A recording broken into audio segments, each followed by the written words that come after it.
Hello hi friends, welcome back to RSP talkies. Friends, ఈ రోజు ఈ వీడియోలో మనం చూసేద్దాం మెగాస్టార్ చిరంజీవి గారి మెగా 157 మన శంకర్ వరప్రసాద్ గారి సినిమా నుంచి అద్రిపోయే అప్డేట్స్. అవును ఫ్రెండ్స్, వాటి గురించి తెలుసుకోబోయే ముందు నాదొక చిన్న రిక్వెస్ట్, మీలో కనుక మెగాస్టార్ చిరంజీవి గారి ఫ్యాన్స్ ఎవరైనా ఈ వీడియో చూస్తున్నట్లయితే ఒక్కసారి వీడియోని లైక్ చేయండి. ఇక లేట్ చేయకుండా మ్యాటర్లోకి వెళ్దాం. ఇంతకీ ఈ సినిమాలో విక్టరీ వెంకటేష్ గారు కనిపిస్తారా లేదా, కనిపిస్తే ఎంతసేపు కనిపిస్తారు, మరి ఈ సినిమా షూటింగ్ కంప్లీట్ కావస్తోంది, మరి ప్రమోషన్స్ ఎప్పుడు మొదలు పెడతారు, ఈ సినిమాలో స్పెషల్ సాంగ్ ఉన్నట్టున్నారు, ఇది నిజమేనా, ఇలాంటి వాటన్నింటికి సమాధానాలు ఈ వీడియోలో చూసేద్దాం. ఫ్రెండ్స్, ఫస్ట్ కనుక చూసుకుంటే ఈ సినిమా సంక్రాంతికి రిలీజ్ చేయాలని ఆల్రెడీ అనిల్ రావుపూడి గారు మెగాస్టార్ చిరంజీవి గారు ఫిక్స్ అయ్యి ఈ మూవీని ఒప్పుకున్నారు. దానికి తగ్గట్లే ఈ మూవీ షూటింగ్ సర్వేగంగా జరిగింది. అవును ఫ్రెండ్స్, ఆల్మోస్ట్ షూటింగ్ ఫైనల్ దశలో ఉన్నట్టు తెలుస్తోంది. అంతేకాదు, ఈ సినిమాకు సంబంధించి ప్రమోషన్స్ ని స్టార్ట్ చేయాలని అనిల్ రావుపూడి గారు ప్లాన్స్ చేశారట.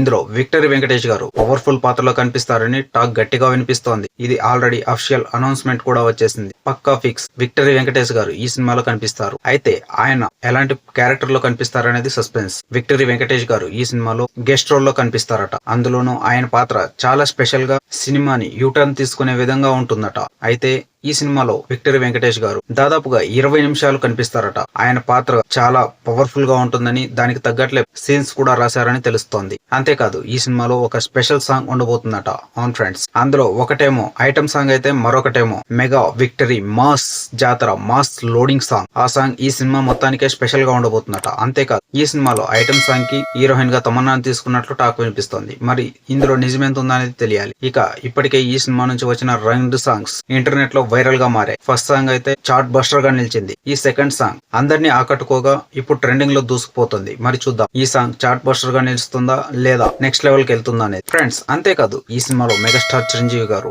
సరికొత్త లుక్ లో రిప్రజెంట్ చేస్తూ ఆల్మోస్ట్ వింటేజ్ మెగాస్టార్ లా కనిపిస్తున్నారు. అలాగే నయనతార లుకింగ్ కూడా సూపర్ గా ఉంది. వీళ్ళిద్దరి జోడి ఈ సినిమాకు చాలా ప్లస్ పాయింట్ అసెట్ గా నిలవనుంది. వీటికి తోడు విక్టరీ వెంకటేష్ గారి క్యామియో ఈ సినిమా మీద మరింత హైప్స్ ని పెంచేస్తోంది. సో ఎలాగైనా సరే ఈ మూవీకి సంబంధించి డిసెంబర్ 15th నుంచి ప్రమోషన్ స్టార్ట్ చేయాలని ప్లాన్స్ చేశారట. సో డిసెంబర్ 15th నుంచి మెగా సందడి మొదలవబోతోంది. అంతేకాదు, మెగా విక్టరీ సందడి కూడా మొదలవబోతుంది. ఫ్రెండ్స్, ఈ సినిమా గురించి మీలో ఎంతమంది ఆసక్తిగా ఎదురు చూస్తున్నారో కింద కామెంట్లో తెలియజేయండి. అలాగే ఇలాంటి మూవీస్ సంబంధించిన లేటెస్ట్ అప్డేట్స్ కోసం మన ఛానల్ సబ్స్క్రైబ్ చేసుకోండి. Thank you for watching. By by.